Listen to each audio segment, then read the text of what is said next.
E aí galera, aqui é o Fabrício Carraro da Alura, de volta para mais um episódio da websérie Hipsters Carreira no Exterior. E hoje estou de novo aqui em Barcelona, na Espanha, na frente do Palau de la Música Catalana, para a gente seguir aqui na nossa websérie, onde a gente fala com pessoas que trabalham ao redor do mundo. Brasileiros que foram trabalhar nas Américas, na Europa, na África, na Ásia e na Oceania. E eles trazem as visões dele sobre vários assuntos relacionados a isso. E no episódio de hoje, a gente vai falar sobre como funciona o processo de visto, que é uma parte muito importante para você, principalmente, ter a oportunidade de sair e trabalhar em um outro país. Então, sem mais delongas, vamos já agora para as Américas.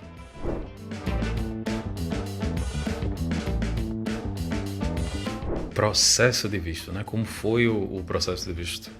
O meu visto foi um visto de trabalho, né, que é um dos mais comuns aqui nos Estados Unidos, o H-1B, né, e o que eu tive que fazer foi juntar um monte de documentos, traduzir um monte de documentos e entregar esses documentos na mão do advogado. Então você vai precisar de certidão de nascimento, certidão de casamento, documentos de identidade, passaporte, coisas de escola, né? Então se você fez universidade, você vai precisar do seu diploma e você vai precisar traduzir todas essas coisas, né? Tudo que você tiver precisa ser traduzido para o inglês, né? E você precisa de uma pessoa que é especializada em fazer isso, né? Eles traduzem o documento e colocam lá um selinho avisando que foi uma pessoa especializada que fez essa tradução, e isso é um dos requisitos do processo aqui nos Estados Unidos, né? Você tem que pegar um desses tradutores especializados para fazer o trabalho, fazer a tradução de todos os seus documentos, e você vai apresentar tudo isso no processo. Carta de recomendação também é outra coisa que eles pedem no processo de trabalho para H-1B. Então eu peguei carta de recomendação com vários outros chefes que eu tinha, né, para mostrar os anos de trabalho, o que é que eu tinha feito e tudo isso. Então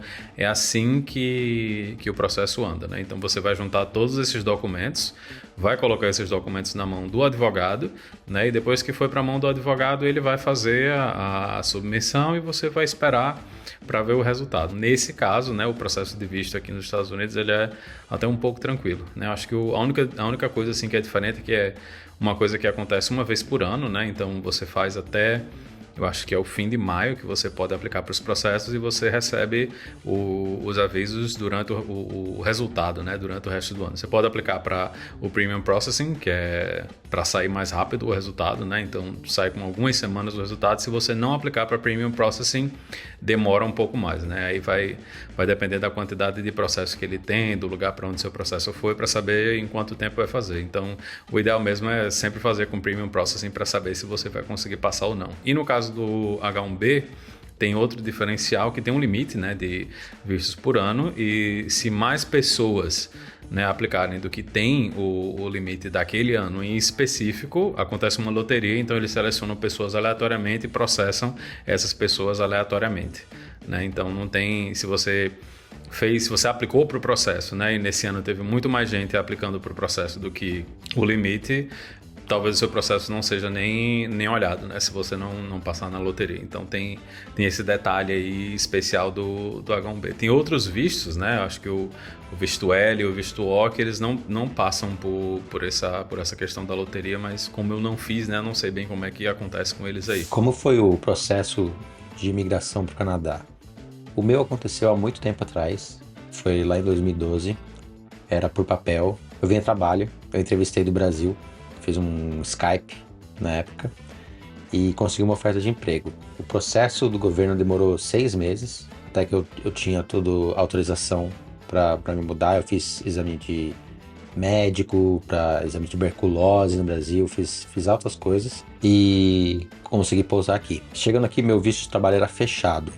O que isso quer dizer? Se eu fosse mandado embora da empresa que eu estava trabalhando, eu poderia ficar no Canadá, mas eu não poderia trabalhar mais para nenhuma outra empresa até conseguir um outro visto que me permite trabalhar.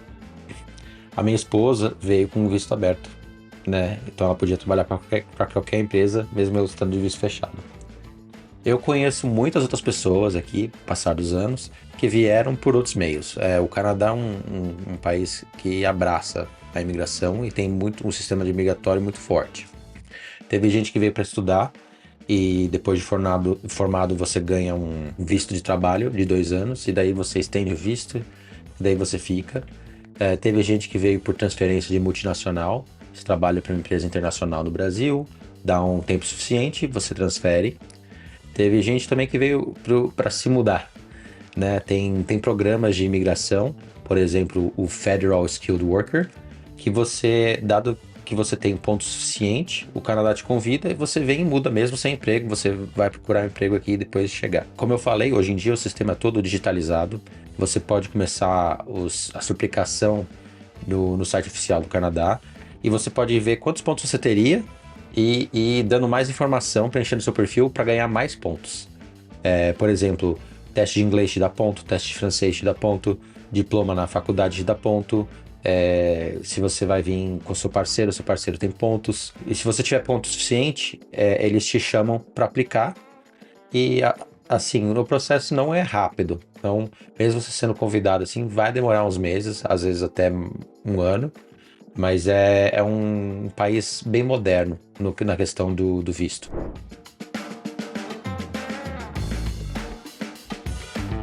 Agora eu tô falando um bocadinho sobre burocracia, dessa vez sobre como tirar o visto. Especificamente para tirar o visto para Portugal, a gente pode fazer isso ainda no Brasil. Existem consulados espalhados pelo país, mas tem uma empresa privada que faz a primeira análise da documentação. É uma empresa chamada VFS Global.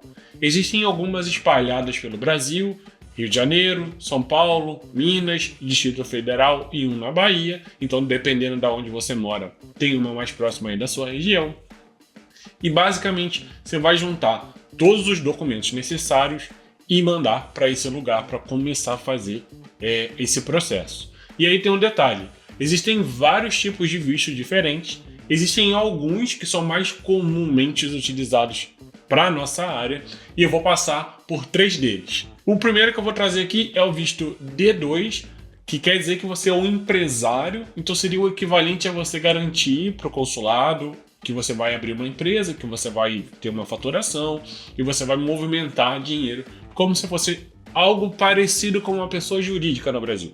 Existe um outro visto chamado D3, que é para atividade altamente qualificada, e aí está mais próximo do Tech Visa, que basicamente você vai dar entrada num tipo de visto que diz que você está sendo importado de fora da União Europeia, porque é uma mão de obra muito especializada, e aí você tem que provar para o consulado e para a VFS que você realmente é e tem esse perfil, e aí você vai poder atuar com o Tech Visa aqui dentro para qualquer empresa. Não precisa mais ser aquele tipo de PJ, aquele tipo de pessoa jurídica, mas você vai poder trabalhar na sua área aqui dentro. Para esse tipo de visto é o chamado D3 e ele vai precisar de alguns documentos. Na época que eu fui tirar o visto, eu vim por esse visto mesmo, o D3, e eu tive que juntar coisas do tipo meus documentos da faculdade, carta de recomendação dos lugares que eu trabalhei. Tem algumas coisas lá que tem a ver com a Polícia Federal, que é de antecedente criminal e tudo mais, para saber se está tudo bem com o seu CPF no Brasil. E aí você junta tudo isso e começa a fazer o seu processo. Tem um visto D7, que basicamente é para pessoa que vive de alguma forma com rendimentos. Então existem algumas pessoas que moram aqui em Portugal que têm, por exemplo, contratos com empresas dos Estados Unidos ou de qualquer outro lugar, mas você tem um CNPJ faturando e essa empresa gera rendimentos para você. Então também consegue passar por esse tipo de visto. Bacana? Então, resumidamente, para trabalhar em Portugal, esses são os 3 vistos que eu mais vejo por aqui. Existem outras formas de ter visto para trabalhar aqui em Portugal, mas aí não são mais tão específicas para a nossa área. Então, para você dar um confere, dá uma acessada lá no VFS Global, que você vai ver mais detalhes, inclusive quais são as documentações específicas para cada tipo de visto. Bom, aqui na Espanha tem vários tipos de vistos, mas o que eu solicitei se chama visto de familiar de cidadãos da União Europeia, porque no meu caso, meu marido tem dupla cidadania, ele é espanhol e brasileiro. Para esse tipo de visto, o primeiro requisito é que você esteja casado com esse cidadão da União Europeia. A gente ligou no consulado espanhol que tinha em Salvador e eles indicaram que a gente poderia se casar no Brasil ou se casar na Espanha, mas que eles indicavam casar no Brasil, que era mais simples, e foi o que a gente fez. Então a gente se casou no Brasil, no civil, depois a gente pediu uma cita no consulado espanhol em Salvador. E aí eles passaram uma lista de documentos que a gente tinha que levar para poder homologar o nosso casamento no consulado. Então a gente reuniu todos os documentos, levou esses documentos lá. E aí no momento que sai essa homologação do casamento, eles vão enviar para sua casa, para o seu endereço, o certificado de casamento espanhol e, no meu caso, eu também tive o livro de família. Esse processo levou mais ou menos uns 6 meses, porque ainda estava na época do Covid. Depois disso, você tem que reunir documentos para você dar entrada aqui na Espanha. No meu caso, na minha parte, né?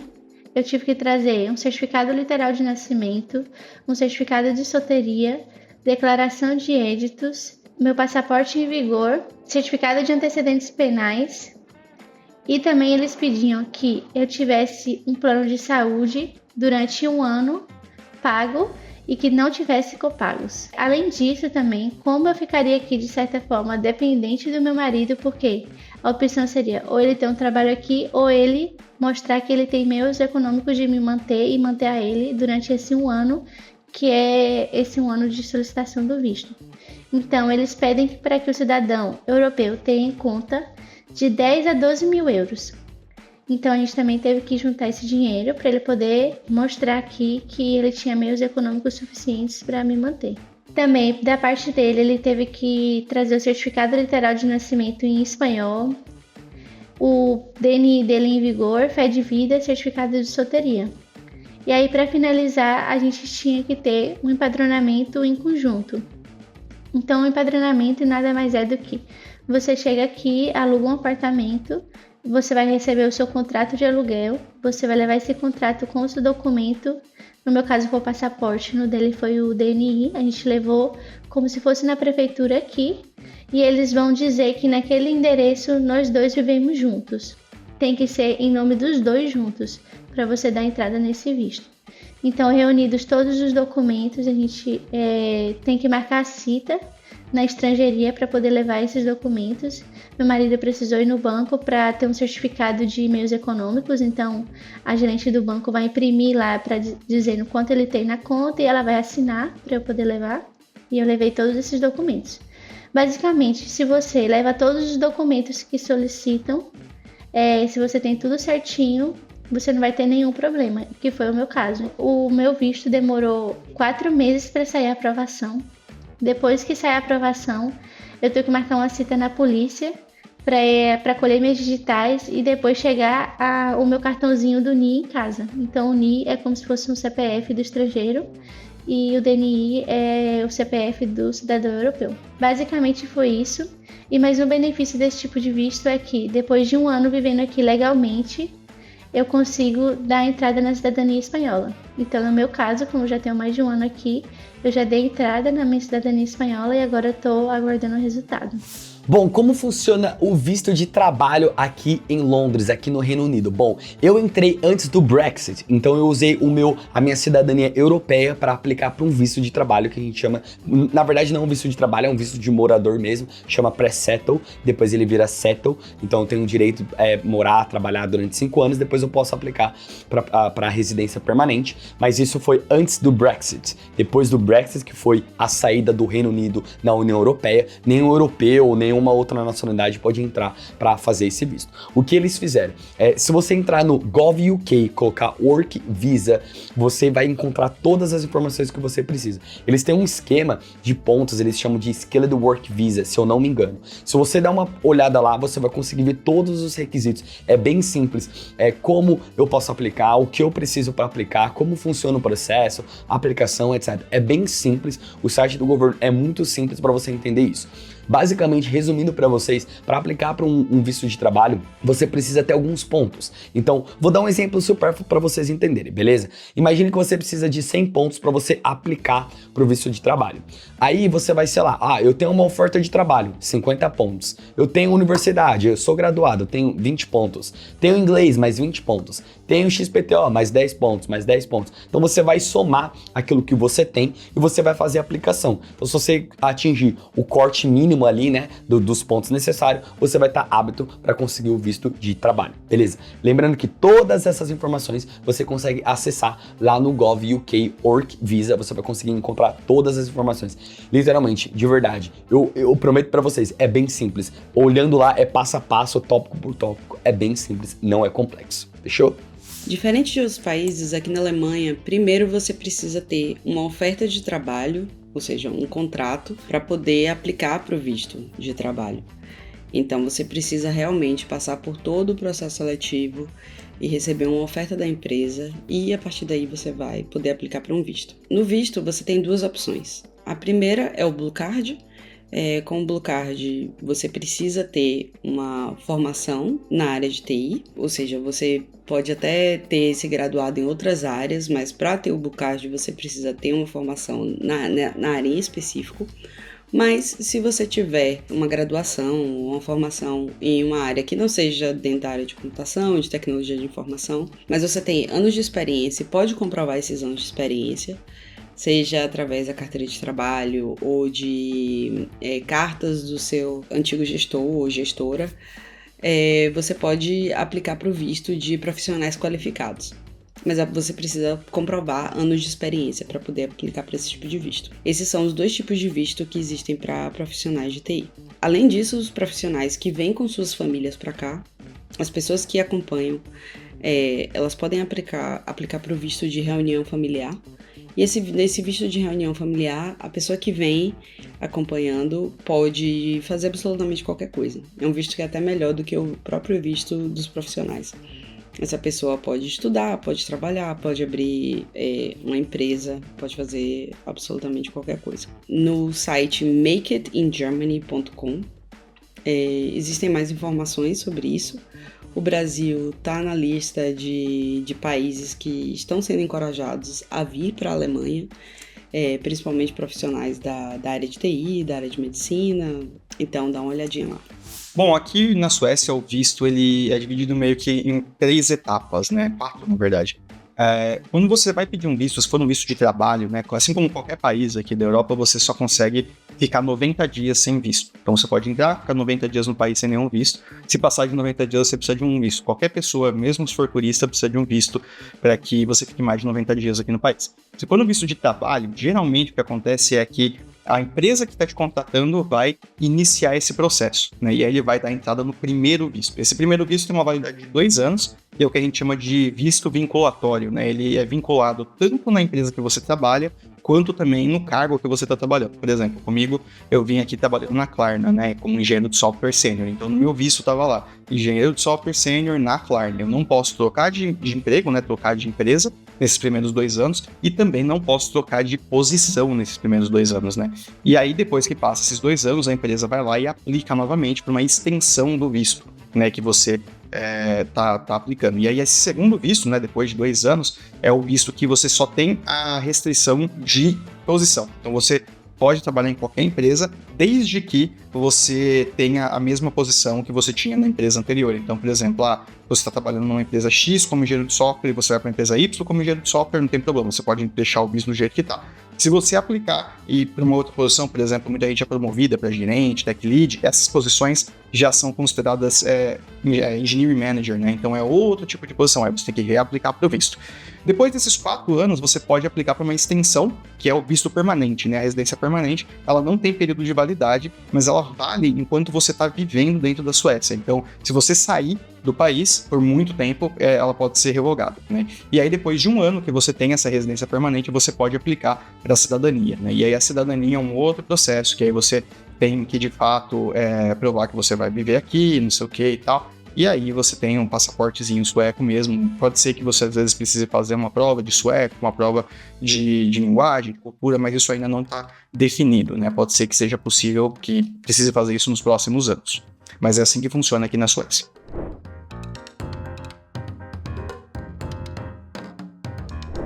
O processo de visto aqui na África do Sul, ele é um dos maiores entraves para quem quer se relocar para o país.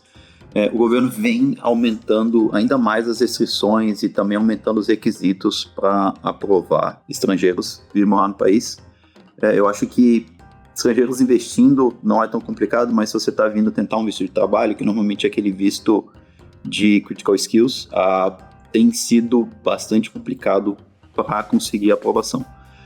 Quando eu vim, há 6 anos atrás, a empresa ela tinha uma empresa parceira que era responsável somente para resolver o processo de visto para você, e normalmente o que eles procuram em termos de documento é validação de formação acadêmica, você tem que fazer um cadastro aqui, no caso de TI, você tem que fazer um cadastro num órgão local, que é uma espécie de sindicato.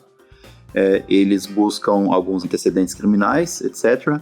E tem a questão do sponsor da empresa, né? Então você precisa já ter uma oferta de trabalho para poder vir para a África do Sul. O processo todo, o tempo também varia bastante. Quando eu fiz o meu processo para vir do Brasil para a África do Sul, levou por volta de 6 meses. Isso porque a empresa já tinha uma certa experiência em fazer o processo de visto para brasileiros. Eu conheço brasileiros que vieram antes de mim e o tempo deles e até o processo foi bem mais complicado porque não tinha muito conhecimento sobre como fazer o processo de visto para imigrantes brasileiros. Acontece que durante a Covid os órgãos públicos, a maioria fechou, então acumulou um backlog enorme de visto, porque todo tipo de visto cai no mesmo backlog, porque é o mesmo órgão, então vistos de trabalho, eles caem junto com vistos de esposa, com vistos de turismo, com visto de refugiado, todo tipo de visto cai no mesmo pool, e como isso acumulou durante a Covid e o órgão do governo já era um órgão que trabalhava sob grande estresse, o tempo ficou completamente louco. Eu conheço brasileiros que são pessoas casadas com sul-africanos, eles têm até filhos. Tem mulheres que não conseguiram renovar o processo, renovar o seu visto de esposa, que é um outro problema. Então, até pessoas que vêm para a África do Sul e acabam casando com pessoas locais, o governo não dá imediatamente um visto permanente ou até o processo para tu tirar a residência permanente não é tão fácil. Então eu conheço brasileiras que moram em Cape Town há anos, têm famílias aqui, com locais, e ainda vivem com visto de esposa, o que não permite elas de trabalhar, e tem que ficar renovando de tempos em tempos.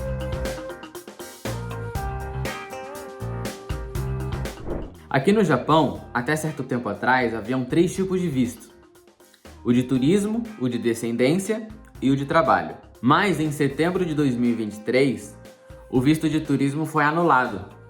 Então brasileiros que pretendem vir ao Japão e passar um período de 90 dias já não precisa de visto para isso. O visto por descendência, você precisa ter descendência na família ou casar com alguém que tenha descendência na família ou casar com um japonês mesmo. E são 2 tipos de visto: o de tempo determinado e o visto permanente. O visto de tempo determinado, geralmente você vai ganhar de 1 a 3 anos para residir no país. E no fim desse período, você precisa ir ao consulado fazer a renovação. Pode acontecer desse visto ser negado e você precisar voltar ao Brasil. Já no visto permanente, você já tem um tempo indeterminado para residir no país, você passa a conseguir financiamentos no banco, como comprar um carro, como comprar uma casa, e você ganha mais credibilidade na hora de arrumar um emprego. Por quê?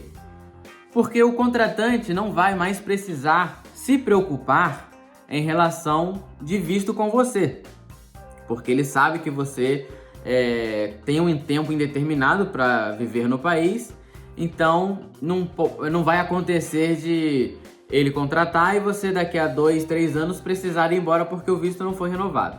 Mas para você fazer a solicitação desse visto, tem algumas requisições, que geralmente você precisa morar no país há mais de 5 a 10 anos, você não pode, por exemplo, ficar devendo o imposto, você não pode ter problema com a lei aqui no Japão e você precisa demonstrar que você já tem uma vida estável, já tem um trabalho estável, já tem uma vida construída aqui no país para poder fazer a solicitação. Claro que qualquer pessoa pode fazer a solicitação, mas para que o visto saia, que você consiga ganhar esse visto, você precisa respeitar esses requisitos. E tem o visto de trabalho, que o contratante ele vai precisar emitir um certificado de elegibilidade, e com esse documento você consegue ir à embaixada do Japão aí no Brasil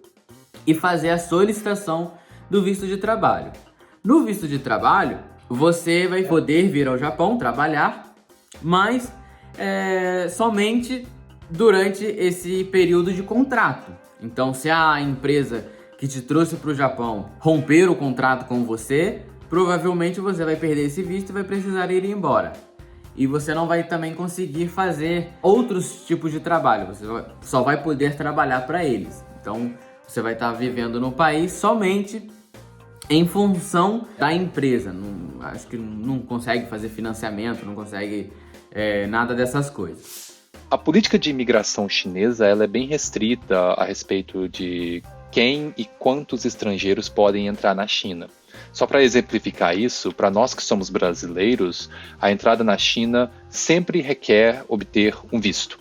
Não importa o motivo, se for para turismo, se for para estudo, se for para trabalho, sempre tem que ter um visto. Em outros países a gente consegue entrar sem necessidade de visto, mas aqui na China é muito restrito. Para obter um visto de trabalho aqui na China, geralmente envolve um processo de várias etapas que requer a colaboração tanto do empregador quanto do empregado.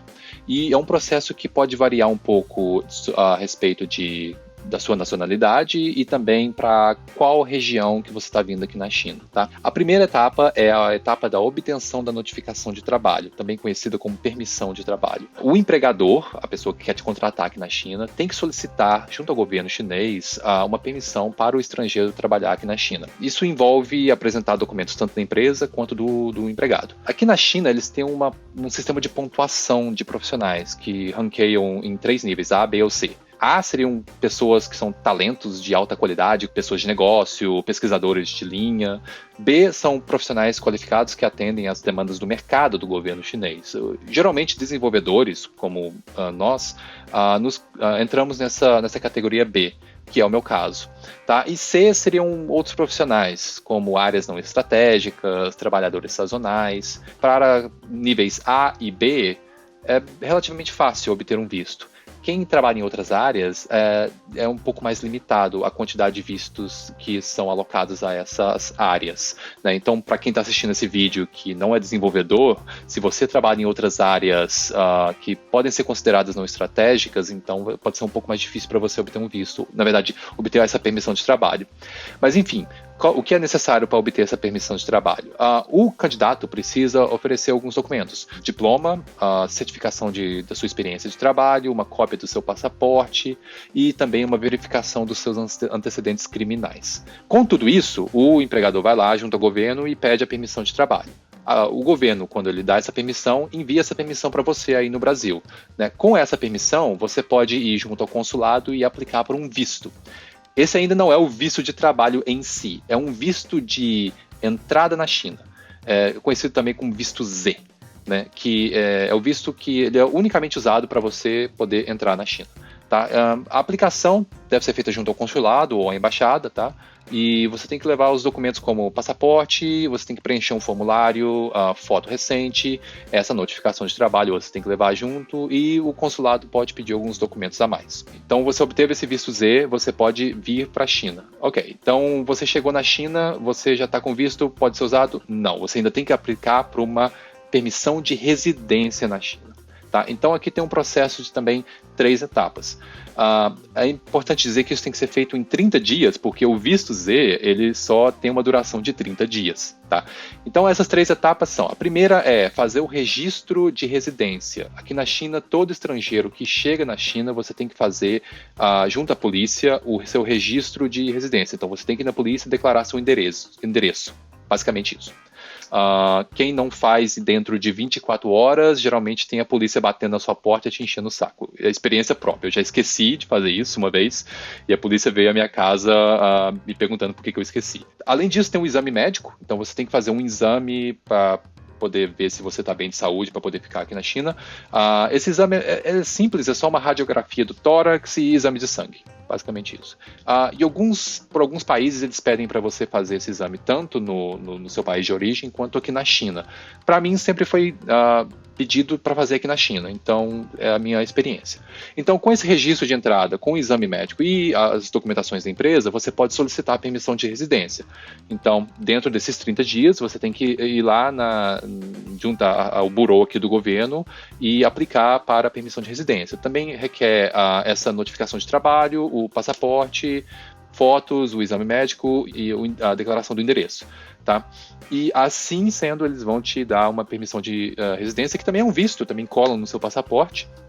E, a princípio, essa tem uma validade de 1 ano. Se você já está aqui na China e já está renovando isso, você consegue pedir para ficar por mais tempo. O máximo que foi me dado foi 3 anos. Mas eu já ouvi falar de gente que conseguiu por 5 anos. É isso. Então, esse é o processo de obtenção de visto. Eu vou falar só algumas informações adicionais aqui que pode ser importante para algumas pessoas, tá? Primeiro, para quem tem dependentes, então, quem vai vir com o seu cônjuge, quem tem filho que é menor, né? E essas pessoas precisam de aplicar para esses vistos próprios de acompanhantes, tá? Então, isso tem que ser visto junto à embaixada quando você está obtendo seu visto Z. E depois quando você está fazendo a sua permissão de residência, tá? É importante também dizer que trabalho na China é uma coisa sensível. Então, com outros tipos de visto, você não pode trabalhar na China, tá? Então, tem muito estudante, por exemplo, que vem aqui na China e quer pegar um trabalho de meio horário, por exemplo, isso não pode. Visto de estudante não permite trabalho, só permite estudo. Estágio, nesse caso, é permitido, mas isso tem que ser feito em coordenação com a universidade. E outra coisa, visto de cônjuge também não permite trabalho. Quando o cônjuge obtém um visto, ele obtém um visto de residência de família, é uma coisa assim, um visto de cônjuge. Ele não pode trabalhar com esse visto, não pode, não é permitido. Se o cônjuge quer trabalhar, ele tem que fazer um processo independente para obter um visto de trabalho separado, independente do marido. Não pode trabalhar como visto de cônjuge. E outra coisa é que o visto de trabalho também não permite trabalhar em outras áreas que não estão descritas na permissão de trabalho. Então, se a sua permissão, notificação de trabalho só diz que você tem que trabalhar para essa empresa, você não pode fazer bicos fora da empresa. Tem muito estrangeiro que faz isso e se dá mal quando tem alguma auditoria do governo, alguma coisa assim. Em relação a preço, não é muito caro. A aplicação do visto de trabalho de residência, pelo que eu me lembre, foi em torno de 800 renminbi, mas em geral, pela lei chinesa, todo esse processo tem que ser custeado pela empresa. Teve uma empresa que eu tentei aplicar para trabalhar aqui na China e eles falaram que eu tinha que trabalhar, que eu tinha que pagar isso. Eu não aceitei esse trabalho porque não é correto. Isso é contra as leis chinesas. A empresa que está querendo te empregar tem que pagar seu custeio da notificação de trabalho, tá?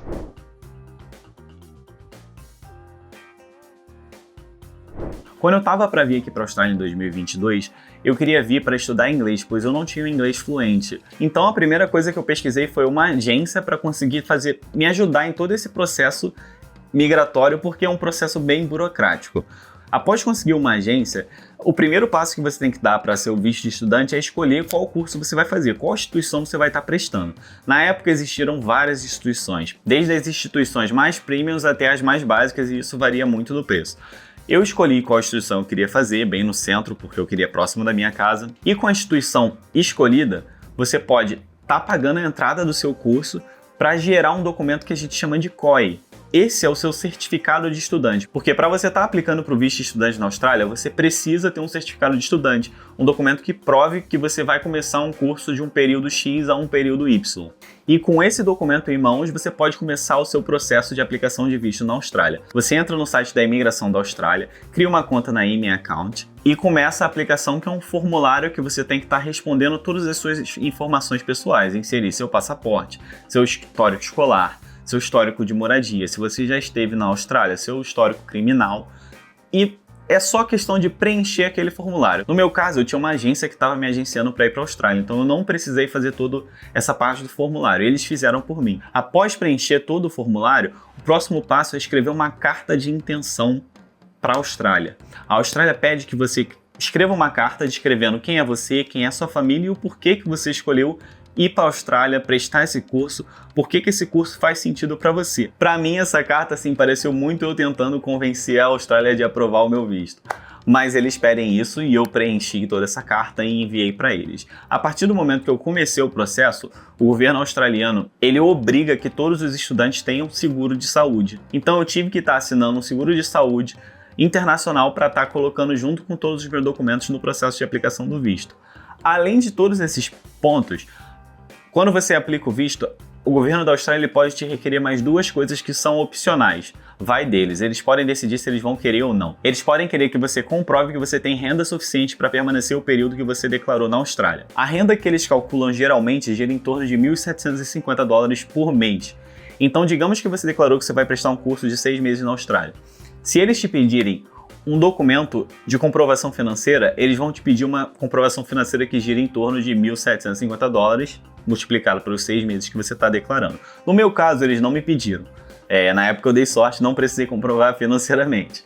Além da comprovação financeira, outra coisa que eles pedem é o exame de saúde. Lá no Rio de Janeiro, onde eu morava, existem 2 instituições, 2 clínicas que são autorizadas pelo governo da Austrália para estar fazendo esse exame, porque não é um exame complicado. Eles vão fazer mais um check-up geral de você. Vai ser um exame de urina, um exame de pressão, um exame de coluna e ver se está tudo ok com a sua saúde para você estar indo para a Austrália. Terminando todos esses exames, você junta tudo que você já fez e termina de aplicar o seu visto. Após aplicar, geralmente demora até 3 meses para eles estarem te dando o feedback se você foi aprovado ou reprovado. No meu caso demorou 2 meses, eu apliquei 3 meses antes de estar pegando um avião e indo para a Austrália e recebi o feedback 2 meses após a aplicação. Então eu ainda fiquei 1 mês ali já com o visto aprovado, esperando para ir para a Austrália. 2 observações que eu queria comentar sobre o visto de estudante. Quando você vem para a Austrália sendo estudante, você tem algumas limitações no seu visto. A limitação mais importante que você tem que prestar atenção é: você só pode trabalhar 24 horas por semana. Porque se você está indo para a Austrália para estudar e não para trabalhar, então o governo entende que você trabalhar aqui mais que 24 horas, você não está indo no propósito do seu visto, que é estudar. Então, você não pode fazer isso. Se você fizer isso, o governo pode te multar ou até estar removendo o seu visto para você voltar para o seu país. A segunda limitação é que você tem que estar bem ciente disso. O curso que você escolheu fazer, você tem que ter uma presença maior ou igual a 80%. Então, você não pode sair faltando o seu curso. Porque se você diminuir essa presença para menos que 80%, a instituição que você está estudando pode reportar você para a imigração e eles podem revogar o seu visto e você cancelar todo o seu curso, o seu visto, e você ter que voltar para o seu país porque sua presença está menor do que 80%.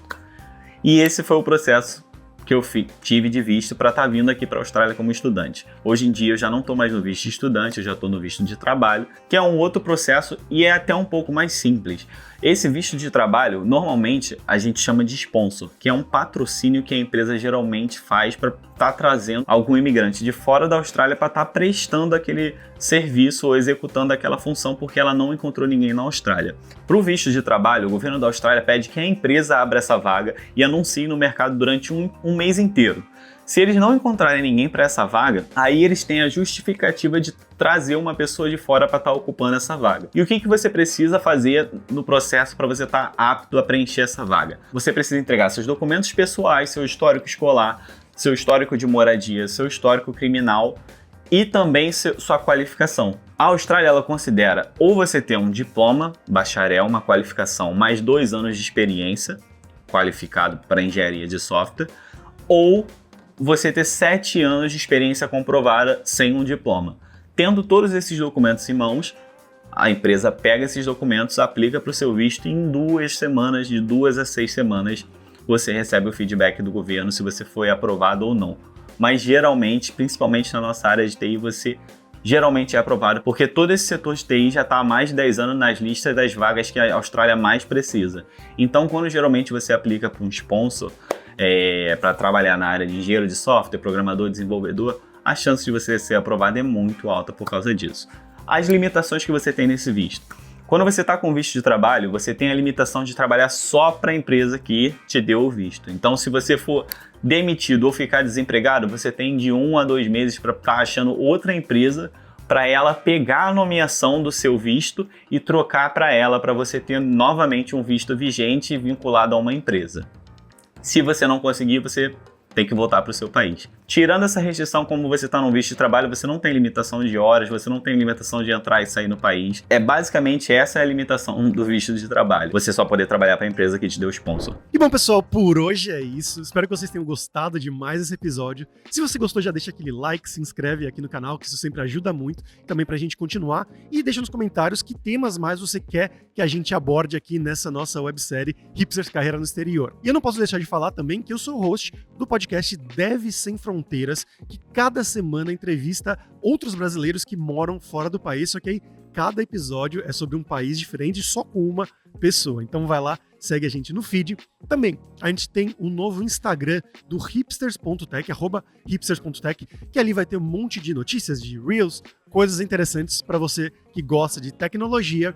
E por fim, eu queria falar também que todas essas pessoas aqui que estão trabalhando fora do país, elas precisaram do inglês ou do espanhol, né, do idioma. E por isso a gente tem aqui no nosso grupo a Alura Língua, que tem os cursos de inglês e espanhol desde você do nível iniciante até chegando no nível avançado. E para inglês tem também o curso Inglês para Devs, que é focado especialmente em entrevistas de emprego em inglês, reuniões de trabalho em inglês para você que vai trabalhar ou do Brasil para fora ou ir para fora do país como essas pessoas aqui. E você pode acessar ele de duas formas, diretamente lá em aluralingua.com.br ou também assinando a Alura no plano Pro.